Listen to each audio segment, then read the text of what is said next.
Halo, kembali di channel ini.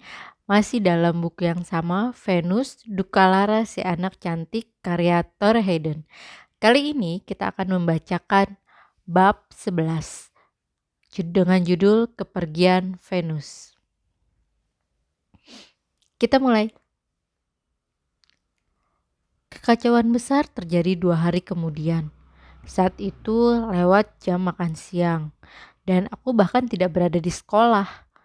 Aku punya teman yang mengajar di sebuah sekolah tak jauh dari tempat mengajarku. Dan karena hari ini adalah hari ulang tahunnya, aku bersamanya untuk merayakan ulang tahunnya. Dengan double cheeseburger di Burger King. Aku hanya pergi 30 menit dari 45 menit waktu makan siangku. Namun ketika aku memarkir mobilku kembali di pelataran parkir, aku disambut dengan pemandangan ambulans dan keributan di halaman sekolah.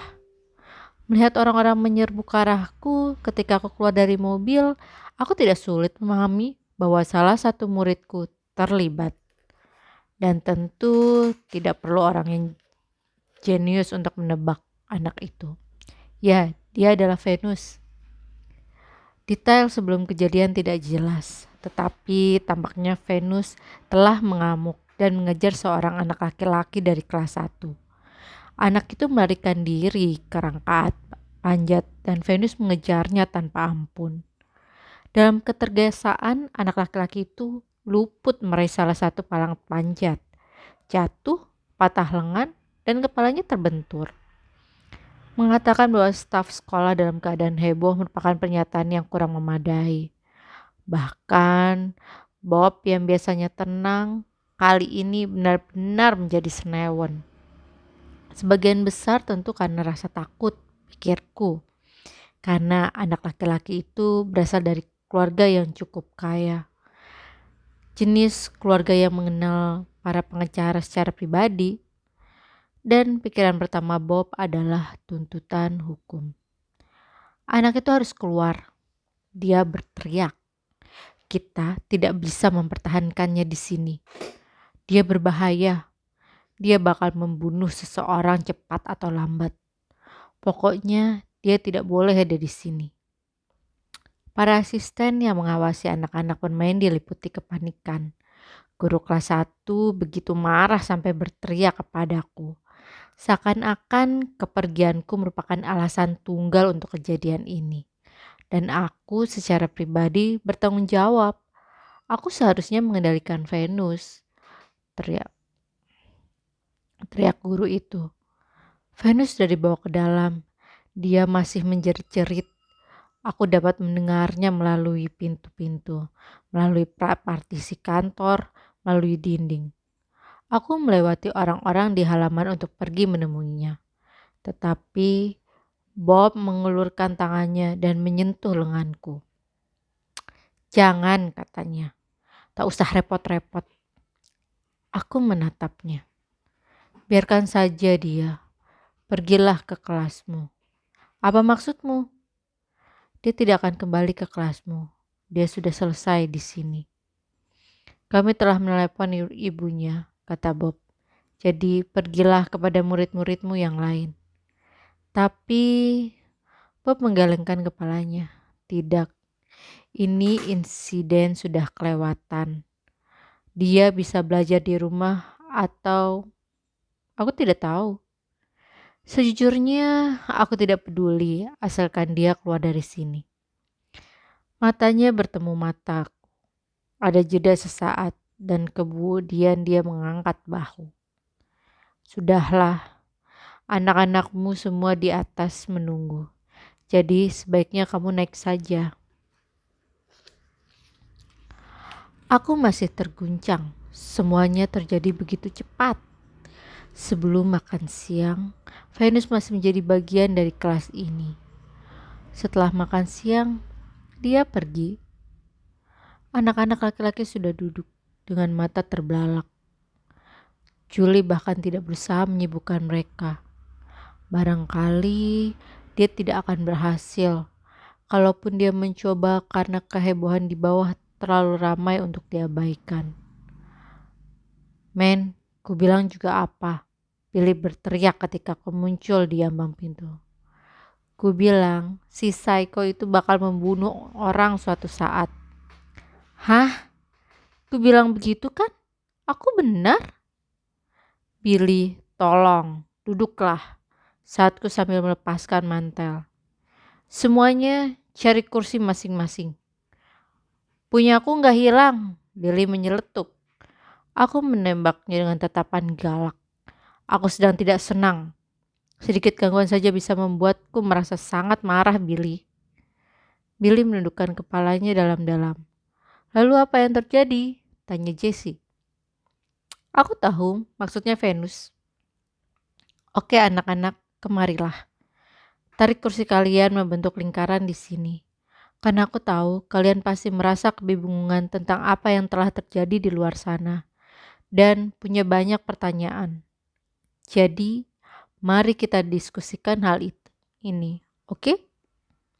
Saat itu Gwenny datang. Gwenny, kamu juga, kataku. Kita akan memulai siang ini dengan diskusi, bukan kegiatan yang biasa kita lakukan.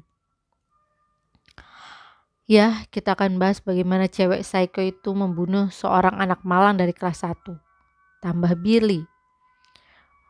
Untuk saat ini mereka cukup kooperatif. Aku tidak membuat lingkaran terlalu rapat agar mereka tidak saling melanggar wilayah masing-masing. Tetapi aku menyuruh mereka meletakkan kursi dalam bentuk setengah lingkaran di tengah kelas. Pertama kalinya aku mencoba hal-hal seperti itu dengan mereka. Dan tak seorang pun mengacau. Aku menempatkan Julie di antara Billy dan Jessie. Bahkan aku duduk di sisi lain Billy dengan harapan bahwa di antara Julie dan aku, dia akan setengah terkurung. Gwenny tidak menyukai perubahan dalam rutinitasnya. Dia paling sulit untuk duduk tenang. Gwenny, duduklah. Dia duduk, tetapi dalam 2 detik dia sudah berdiri lagi. Gwenny, tolong duduklah. Sekarang waktunya program pelajaran, waktunya mengerjakan mapku. Hari ini kita akan melakukan sesuatu yang berbeda. Lalu kita akan mengerjakan map. Duduklah. Dia duduk, tetapi dalam 2 detik lagi-lagi dia berdiri. Ya ampun, duduk dong. Billy merutuk keras. Siapa bilang kamu yang jadi bos? Sen menggerutu dan setengah bangkit dari kursinya. Aku membuat gerakan tangan memotong di udara dengan tegas. Sen, duduk segera. Gwenny menatapku cukup lama, tetapi akhirnya dia duduk juga. Oke, bagus. Terima kasih. Sekarang kataku, aku tahu kejadian tadi menakutkan. Enggak menakutkan kok, malah asik. Billy berteriak dan melompat dari kursinya, mengayunkan tinjuannya seperti seorang petinju. Cewek psycho bunuh anak kelas 1. Buk, der. Diam, Jessie menjerit. Dan detik berikutnya dia sudah melesat dari kursi menerjang Billy dan menjatuhkannya ke lantai. Lalu memukulinya. Diam, diam, diam. Kamu mulut ember menyebalkan. Aku ingin berhenti mendengar suaramu terus-terusan. Dalam proses menuju adu tinju itu, bahu Julie menurun lemah. Dia memandangku dan ada kekalahan dalam ekspresinya. Aku harus mengakui, aku sendiri sudah kehilangan semangat saat ini. Anak-anak, aku tidak repot-repot bangun dari kursi. Untuk saat itu saja aku merasa, kalau mereka mau berkelahi. Anak-anak, kedua anak itu bergulat 1 menit atau lebih di lantai.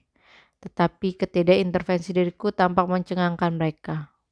Ada kebimbangan. Billy melirik ke arahku.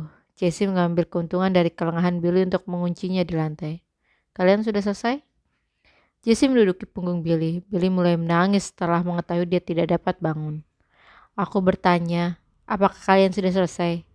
Jessie memandangku. Dia mengangguk dan mulai bangkit.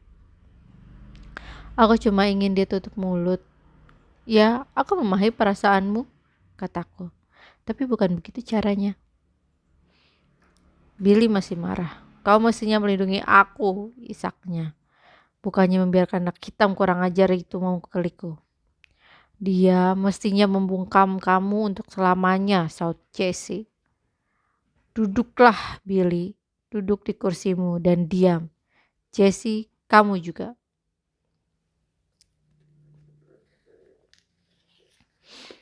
Kedua anak laki-laki itu melakukan apa yang kuperintahkan.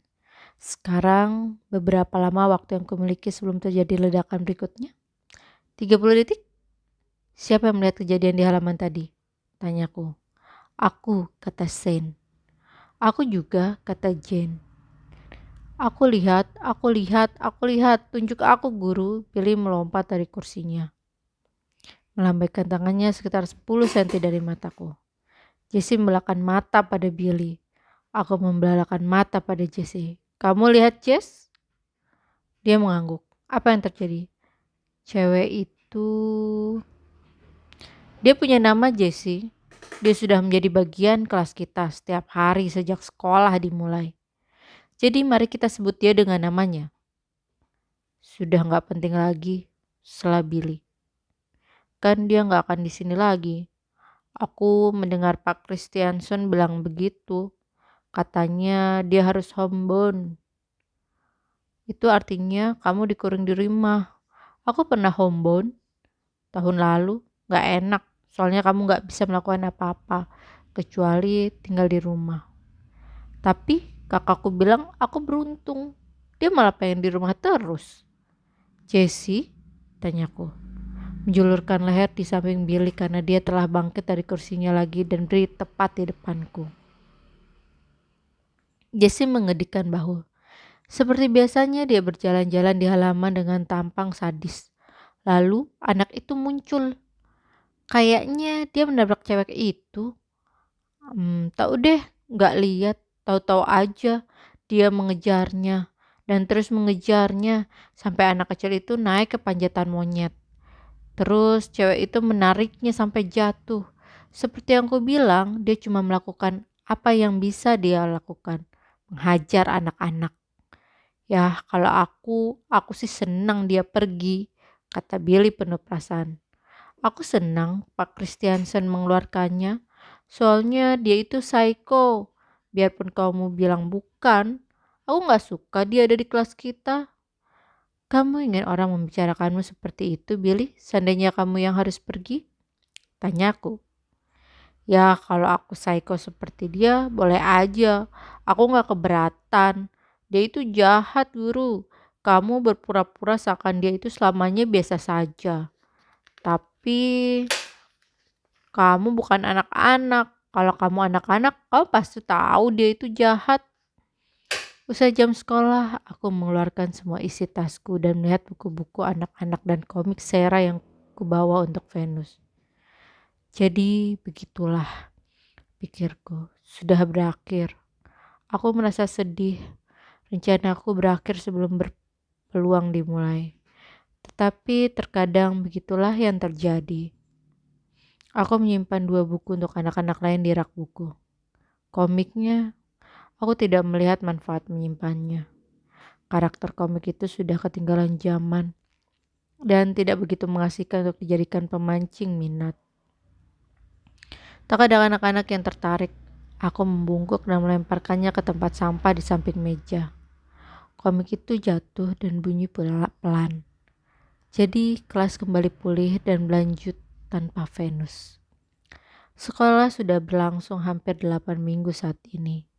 Jadi aku berkonsentrasi mengusahakan keakraban di antara kelompok pemberontak ini. Terutama, dan sejujurnya, aku bisa mengembalikan sepatu kepada mereka sebelum cuaca menjadi dingin. Karena saat ini kami masih pada tahap perlu melepaskan sepatu setiap kali mereka masuk kelas. Aku mendapati rasa kesatuan merupakan salah satu aspek penting dalam lingkungan yang kuhadapi dan menjadi salah satu kunci kesuksesanku dalam bekerja dengan anak-anak seperti mereka. Bagi kebanyakan dari mereka, terutama mereka yang memiliki sejarah perilaku mengacau, antisosial, kesatuan akan memberi mereka pengalaman. Pertama tentang rasa memiliki. tentang menjadi bagian dari kelompok yang positif dan kuat. Setelah mereka punya rasa memiliki, anak-anak sering berperilaku lebih baik dan menunjukkan harga diri lebih tinggi daripada yang dapat kutumbuhkan sendiri. Jadi aku merasakan pentingnya mereka mempunyai identitas kelompok. Tantangannya selalu adalah bagaimana caranya. Lazimnya 8 minggu itu lebih dari cukup untuk memapankan kondisi kelas. Dalam waktu selama itu, anak-anak biasanya sudah menjadi terbiasa denganku dan dengan batasan-batasan yang kugariskan. Dengan bentuk-bentuk disiplinku, pengharapanku, dan jenis-jenis pekerjaan yang kuberikan, dan mereka menjadi terbiasa dengan dinamika kelompok dan bagaimana setiap orang dalamnya berfungsi. Jadi, pada akhir periode ini, aku mengharapkan semua anak dapat merasakan kelasnya sebagai kami. Untuk merasa menjadi bagian darinya dan memperoleh keamanan dalam mengetahui aturan-aturannya. Akan tetapi dalam kelompok ini prosesnya tidak sesederhana yang kuhadapi pada tahun-tahun sebelumnya. 8 minggu lewat dan kami masih tak bersepatu.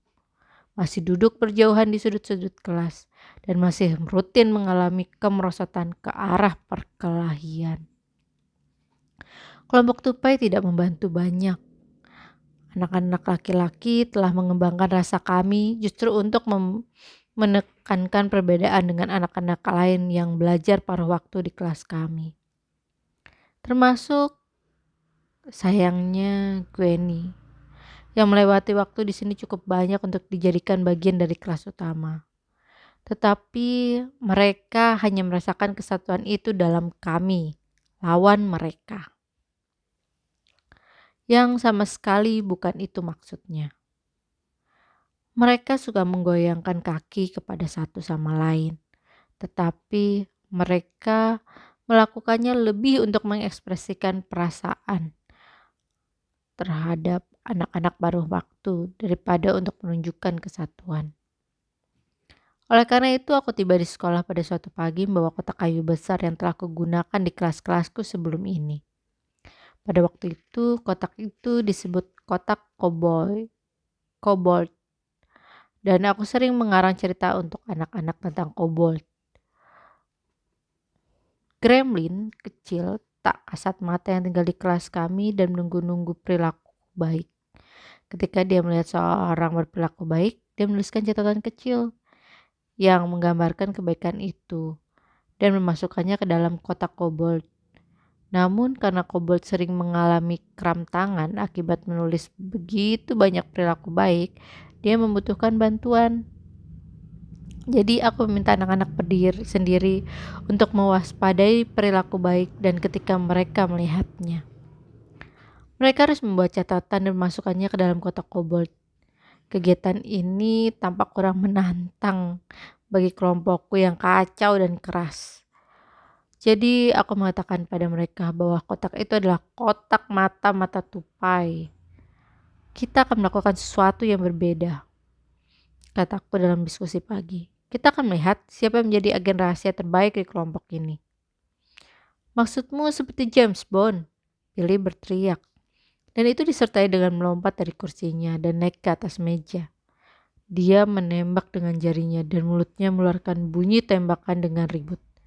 Tentu saja, ini berarti anak laki-laki harus mengikuti polanya. Aku berdiri di sana dan tidak berkata apa-apa. Kediamanku pada akhirnya meresahkan mereka sehingga mereka duduk kembali untuk mengetahui apa yang akan kukatakan selanjutnya. Jadi aku menjelaskan rencanaku kepada mereka.